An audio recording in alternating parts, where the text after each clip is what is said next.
শম শনিশ্চরায় নমঃ। আজ শনিবার দিন আপনারা একটি সর্ষের তেলের প্রদীপ শনিদেবের নাম করে তুলসী তলায় জ্বালিয়ে দিন, বা যে কোনো শনি মন্দিরে গিয়ে নীল মোমবাতি বা সর্ষের তেলের প্রদীপ ধূপ প্রজ্বলন করুন। আপনাদের গ্রহ দশা দূরে যাবে, গ্রহ বাধা দূরীভূত হবে, শনিদেবের কৃপা বর্ষণ হবে, শনি সাড়ে সাথে চলে যাবে। এবং আপনারা শনিবারে অবশ্যই নিরামিষ খান। শনিবারে নিরামিষ খেলে কী হয়, আপনাদের সমস্ত গ্রহ বাধা দূরে যাবে। শনিদেব সন্তুষ্ট থাকলে নবগ্রহ সন্তুষ্ট থাকে, সমস্ত বিঘা বিপত্তি সব দূরে চলে যায়। ঠিক আছে, শনিবারটা আপনারা কঠোরভাবে নিরামিষ খান এবং শনিদেবের মন্দিরে সন্ধ্যাবেলায় গিয়ে, শনিদেবের মন্দির থাকলে মন্দির, নাহলে পাশাপাশি মন্দির না থাকলে আপনার নিজের বাড়ির তুলসী তলায় সর্ষের তেলের প্রদীপ ধূপ প্রজ্বলন করুন।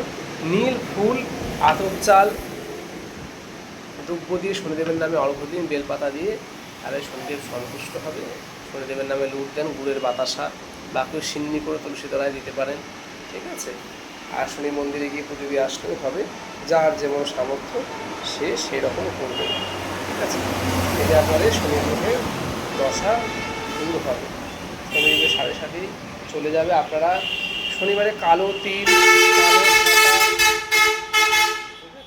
শনিবারে কালো তিল, কালো ছাতা, কালো বস্ত্র দান করবেন গরিব দুঃখীকে, গরিব ভিখারীদের, অনাথ দুস্থদের দান করবেন। কালো জুতো, কালো ছাতা, কালো তিল, ঠিক আছে, কালো বস্ত্র, এই গরমে কালো ছাতা দান করুন। শনিদেবের কুপ্রভাব থেকে আপনারা নিস্তার পাবেন।